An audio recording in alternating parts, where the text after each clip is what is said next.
Hey there everyone, Mazarok here, and today is the 9.2 Protection Paladin kind of video guide. I'm going to go over rating, and I'm going to go over Mythic Plus.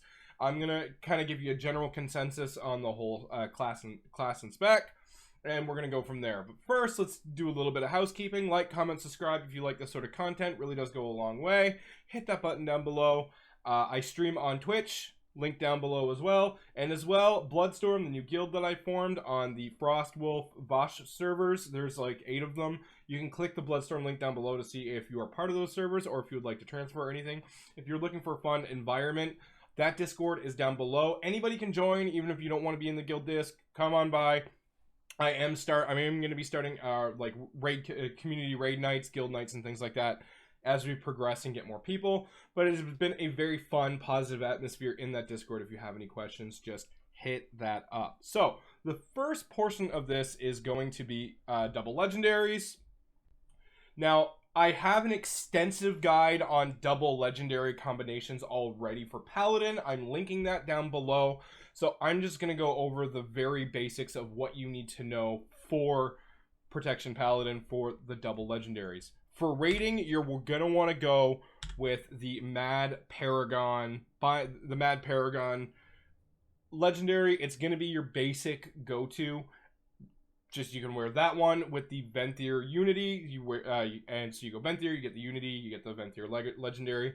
That's going to be your double legendary situation for rating.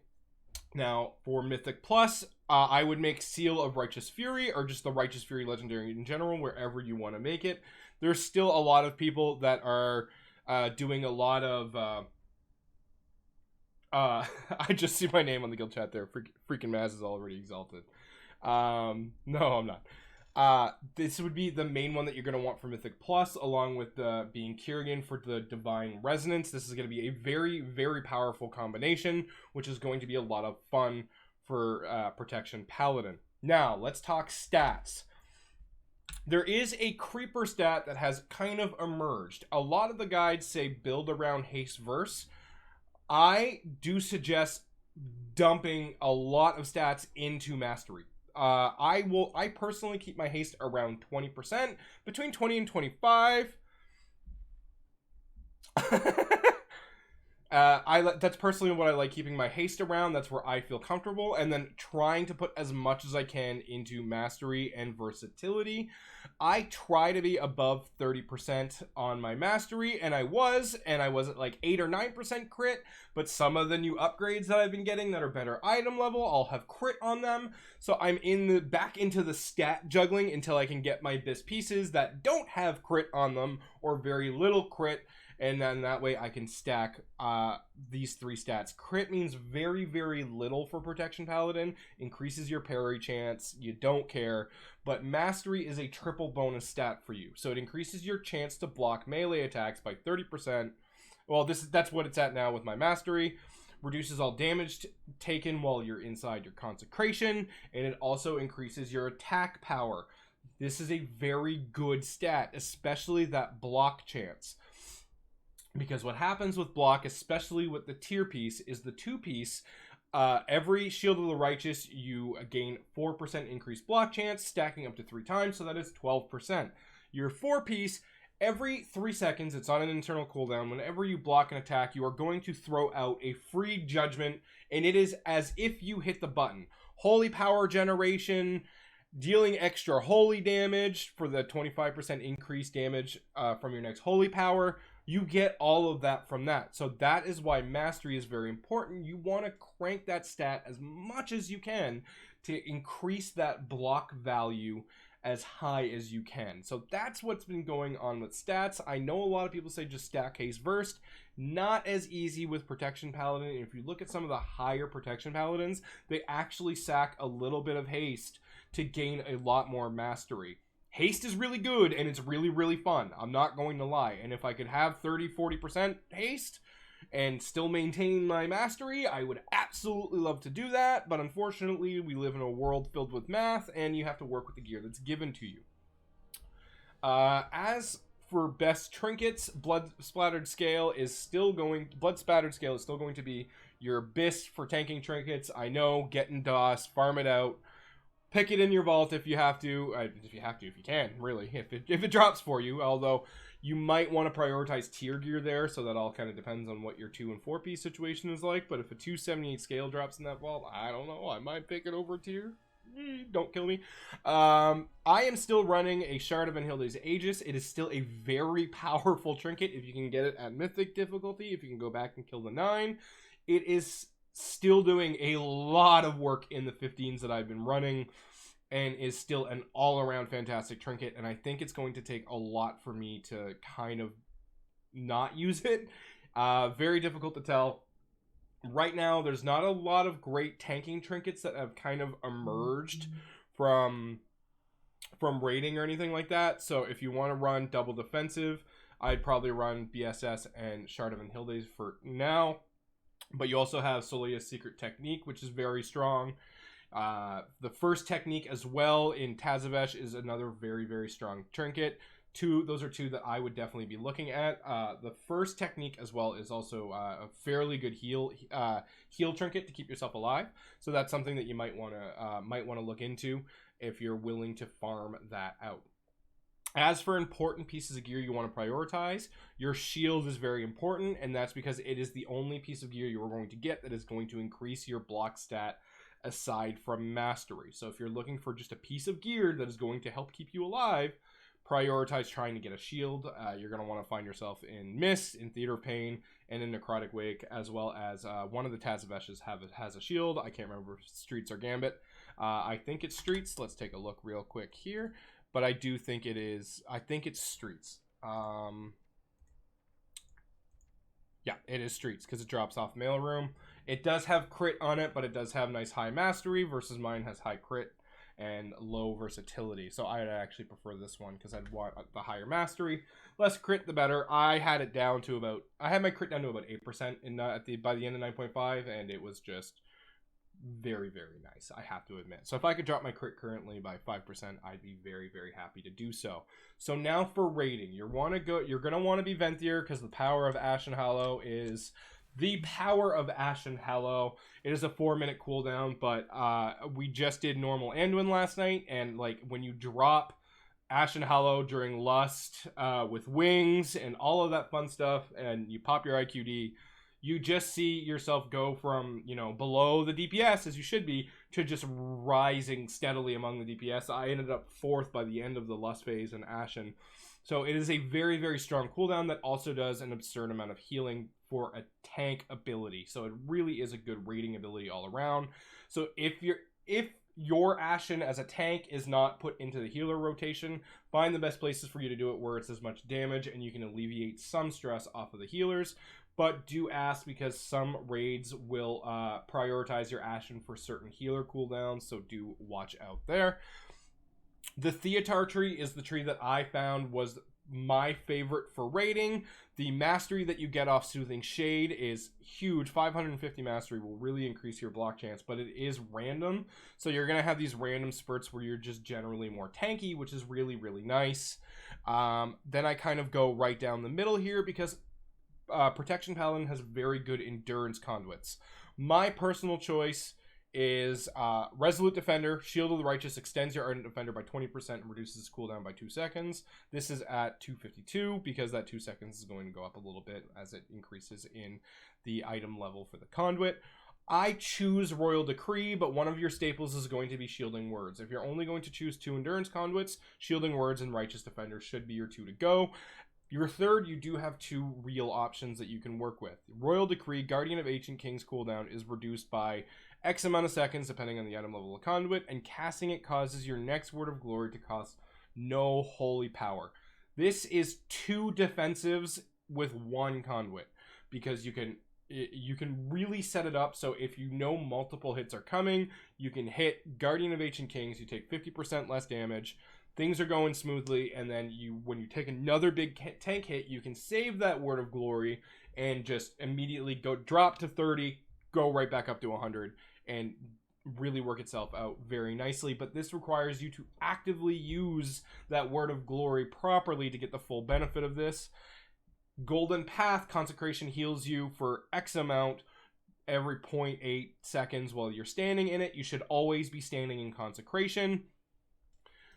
This is a very good HPS trinket, which can help you out. It's just more of it will constantly give you heals, but it's not going to save you from big hits. So I prefer Royal Decree, although you can choose Golden Path, and still no one is wrong there. Divine Call is a good one, where Divine Shield's remaining cooldown is reduced by 5 seconds when you take damage. This can only occur every 30 seconds.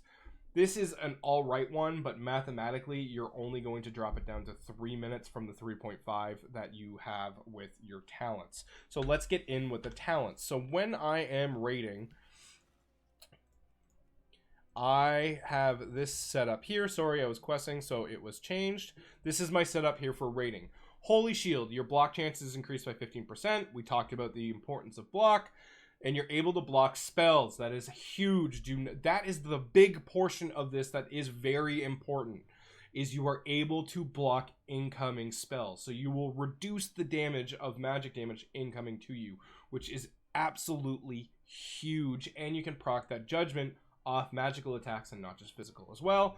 Crusader's Judgment is my absolute go-to here, but in raid fights where there is significant AoE, I will switch to First Avenger. Where I just don't need the 2 judgments as much as I need to be able to hit as many things as I can. This basically being, as long as there's 5 targets or more in a raid encounter, significantly enough for you to want to take it. Aside from that, just stay with Judgment, because your Avenger's Shield will still hit 3 targets. This here, Blinding Light, this is kind of your personal preference. It's not going to come up that often in raid, although Blinding Light is very, very strong. Fist of Justice is also pretty strong if you need to stun multiple things fairly quickly. Unbreakable Spirit, this is just too strong to not take in raid, where it reduces the cooldown of your Divine Shield. Ardent Defender, and Lay on Hands by 30%. Divine Purpose is my general go-to here, although Seraphim can be taken in raid if you want a little bit more DPS. Although your Holy Power abilities have 15% chance to make your next Holy Power ability free and deal 20% increased damage and healing. I have seen this proc 4 or 5 times in a row, where I can just literally spam Word of Glories and Shield of the Righteous, just bang, bang, bang, bang, bang, and you're like, alright, cool, nice big damage boost, and I'm perfectly alive. Versus Seraphim, you have to play around, but is very, very strong. Judgment of Light is going to increase your general healing for all of the party. This is definitely one of my highest healing abilities in any raid scenario, and is an absolute fantastic option to take for raiding. Now, if you're not going to be using your bubble in the fight, or your bubble in the fight while you maintain aggro is the key phrasing here. Righteous Protector is the right play to go. You're going to get more Guardians. Guardians cast in a raid encounter, very, very strong. And especially when paired with Royal Decree, again, very strong there as well. Now, if you're planning on holding aggro while you bubble, for example, in the Skolex encounter, as a Paladin, you can literally pop bubble at the first cast and just eat the entire 3-hit tank combo, and you don't even have to worry about it. Your fellow co-tank doesn't have to worry about threat. You have it. You just take it all. You don't even lose an HP. It's beautiful. Final Stand is very, very strong for when you're keeping aggro on the raid boss or your surroundings, and especially paired with Unbreakable Spirit. So this is my raid setup here. This is how I really, really like to see it. I've been having a lot of fun with it. As for defensives, especially while raiding, Ardent Defender is an actual cheat death. You have to remember this. So you can pop it when you're running really, really low, especially if you weren't planning on it, and it can save you. Guardian of Ancient Kings, 5-minute cooldown, 4.5 with the Conduit. 50% damage, DR for 8 seconds, very, very strong. And then Shield, which is 3.5 minutes. The thing with Protection Paladin defensives is you don't get as many of them as some of the other tank classes, but the ones you have are insanely strong. Utilize that strength where you can. Prime example being the Skolex encounter, where I literally tell my co-tank, don't taunt, I'm eating all of this. That way it saves him defensives, and you get to make all the use out of yours. So really work with what you got, because you're one of the few tanks with just an all-around straight-up immunity, and it is very strong.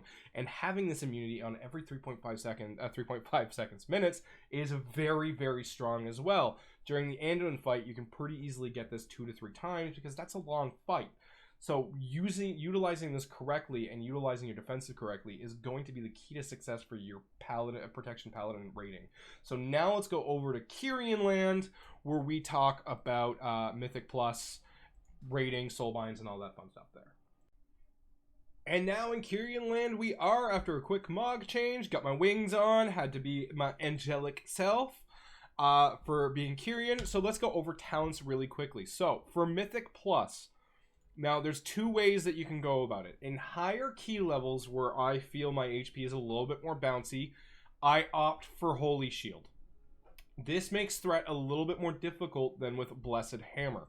You can really choose both, but the defensive power of Holy Shield in higher keys is insurmountably good, and also increases that judgment chance that we talked about in that tier set earlier. So basically, once you get your 4-piece, you're really going to want to just always have Holy Shield for that increased block chance and increased survivability.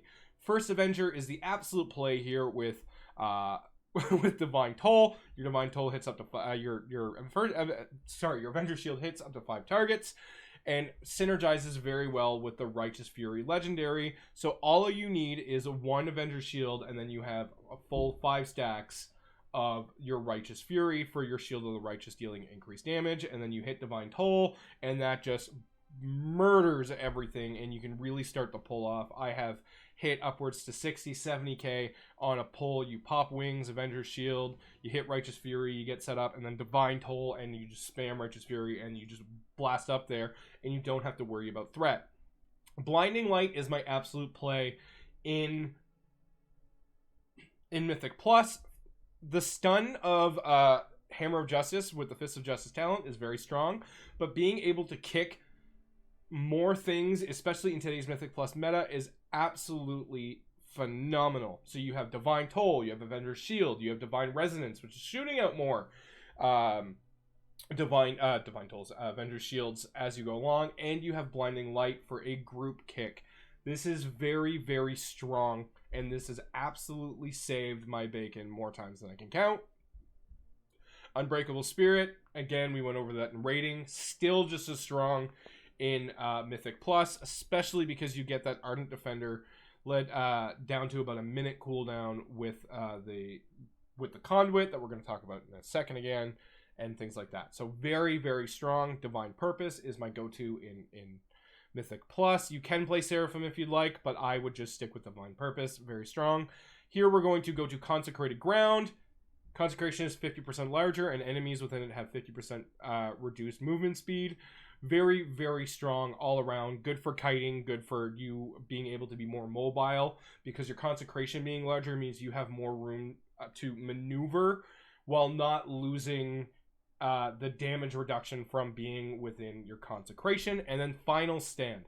Righteous Fury is very strong, I know it is, but Final Stand, the ability to just pull a massive pull, and the moment you're in trouble, you hit bubble, and you don't lose any aggro whatsoever. In fact, it lets you keep it and gain more of it. And gaining that every 3.5 minutes combined with Unbreakable Spirit is just insanely strong. Unless you're running in a group where you don't need to bubble anywhere near as much or at all, and you can make better use of Righteous Fury, Righteous Protector, that would be your play there in a super well organized setting where your cooldowns are very well managed.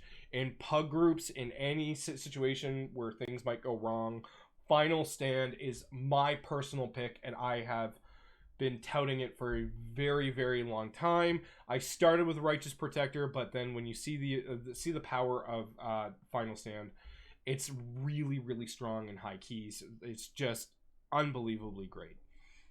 Let's go over to Soulbinds, where you're going to want to go Mechanicos because of the capstone trait here, which is what makes Mechanicos insanely powerful. Divine Toll does more damage in an AoE around you when you use it, and it reduces the cooldown of Divine Toll by 4 seconds per affected enemy to a maximum of 40 seconds. So it drops the cooldown from a minute to 40 seconds because you're basically always using this in AoE unless you're on some sort of boss fight.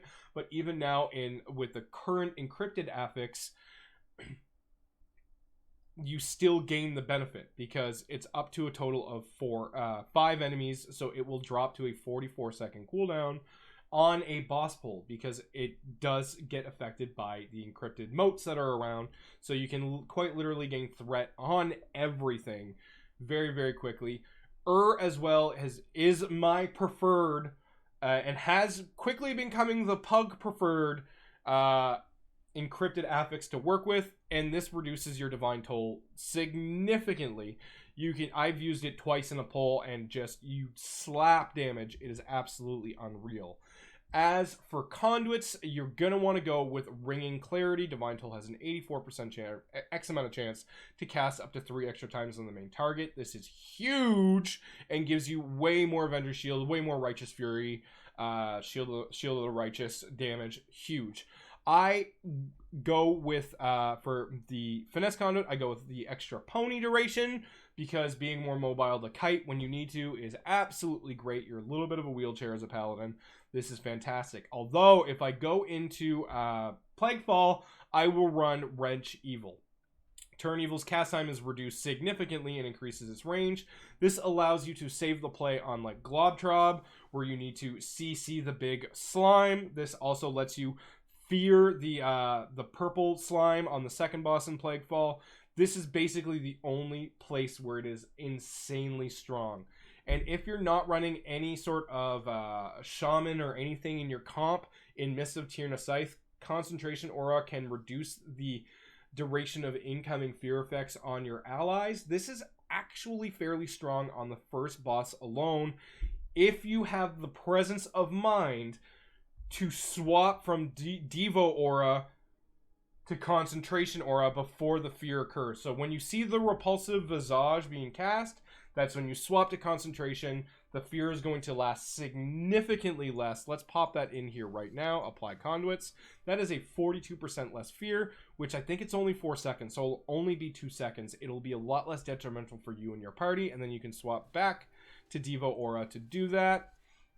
But that's only if you have the presence of mind to do it. Keeping Pony in there is very strong, very good. You're just fine with it. Now, again, we talked about the power of the different conduits here. So Resolute Defender, Shield of the Righteous extends Ardent Defender's duration by 20% and reduces its cooldown by 2 seconds. If you're having trouble with big pulls, what you can do is you start the pull with Shield, Avenger Shield, pop your wings if you need to, if you can, get in the pull, hit Ardent Defender, then hit Divine Toll, and then you can spam Shield of the Righteous, and you'll end up extending your Ardent Defender significantly, extending your cheat death significantly at the start of a pull, where you are a little bit more vulnerable to the setup and the weird little kicks and things like that can happen. Very, very strong in Mythic Plus. Shielding Words, casting Word of Glory grants you a shield that prevents 30 damage of the healing done by Word of Glory. This is always one of my top healers. Very, very strong. And then I go with Royal Decree, although again, you can go with Golden Path if you so choose. But having this, to me, when you use the Word of Glory correctly, you can use it to save yourself. And like, I will do this on like big AoE phases where I will pop Kings, be fine, but then use that Word of Glory proc as an off healing to really get someone back up and really help the healer out where need be. Now, this is the other potency conduit that I run. Avenger Shield causes your target to take X amount of increased holy damage from you for 5 seconds. This is very strong in Mythic Plus, where you are constantly using Divine Resonance. You have a lot of shields going out. This is going to give you a lot more of a benefit in Mythic Plus, especially in AoE scenarios, versus Punch the Guilty, which will increase your Shield of the Righteous damage to whatever target is affected by your judgment. But that's you really only one at a time. Although with the tier piece, I am going to test this. So ask me when I get the tier piece and we can actually try it. This might gain a lot more value in Mythic Plus once you have your 4 tier pieces, but I think it's going to be a matter of Punch the Guilty is going to be better for priority target damage versus Avenger Shield is going to be all around, Vengeful Shock is going to be all around good for all damage going. So that is Soul Conduits. The legendaries we went through, you're going to want to make Seal of the Righteous Fury. If you're looking at other possible combinations, as I said below, there is the double legendary video that I made for Protection Paladin with different combos. I did cover Mythic Plus and a couple of really good defensive options and offensive options that you can choose to make, because Protection Paladin actually has a lot of really good legendaries that you can utilize with very, very well. So that is my guide to 9.2 Protection Paladin. Again, trinkets, sorry. All the same things that I said about stats apply for Kyrian Paladin and Mythic Plus as well. And trinkets, you're going to want a Blood Splatter Scale. I'm about to start my DOS farming soon. Pray it doesn't last forever, because I'm going to be living in that dungeon for a very, very long period of time. My little tips for Mythic Plus: use Freedom. My goodness, this ability is so good, especially where it's needed. I have my So You Want to Tank videos on my page as well. I've broken down every dungeon. I just haven't done the Tazavesh's yet. Freedom is such a good ability to use. Do not think that it is kind of worthless. It is insanely worthwhile using and can save you a lot of damage intake, and believe it or not, especially in Plaguefall with the Wretched Flame cast, which Freedom can negate and things like that. In Mythic Plus scenarios as well, what I will do frequently is I will kind of take judgment on, like, I'll kind of see who's taking a lot of damage, and while I am using my bubble, I will sack. I will use my Blessing of Sacrifice at the same time, because you take no damage. You're giving a DR to someone else, and you're taking no damage because you're bubbled. That is a very good... Bubble Sack is a very, very good combination to be using in Mythic Plus. So, that is my 9.2 guide for Protection Paladin. They are very, very strong in this tier, and an absolute blast to play. And in Mythic Plus, they are just kicking machines. It is insane how many casts that you can kick by properly utilizing Divine Resonance, Divine Toll, Avenger's Shield, and kind of bouncing around there. Whenever I look at my Interrupt overall at the end of a dungeon, I am significantly higher than anybody else, and that is the power of Protection Paladin in Mythic Plus, is you can just kick so many things. It is absolutely unreal. I hope you enjoyed this guide. I'm going to be working on the DK and the Brewmaster Monk within the coming weeks, so take a look out for that. The links down below for the beginner's guide to Prot Paladin. If you're looking for like what the base kit does, I break all that down already. Nothing has changed from 9.1 when that video was released coming into 9.2. No base changes to the kit or anything, so everything I said there still applies. You can check the link down for that below as well, and as well as for the double legendary video as well. Take a look at that. I hope you guys are enjoying 9.2 as much as I am. I hope you guys are getting way better luck with getting tier than I have. I've only, as of the recording of this video, I only have one piece. I have been very, very unlucky in raid, and you know, it's just how it works. You know, it's kind of the first couple weeks you try and get as much as you can. So I'm probably gonna have to be utilizing the creation catalyst when it comes out to really be setting my tier pieces and maybe even getting my 4-piece. Although I hope not. I hope my vault is good to me. I hope you guys have a good one, and thank you very much for listening.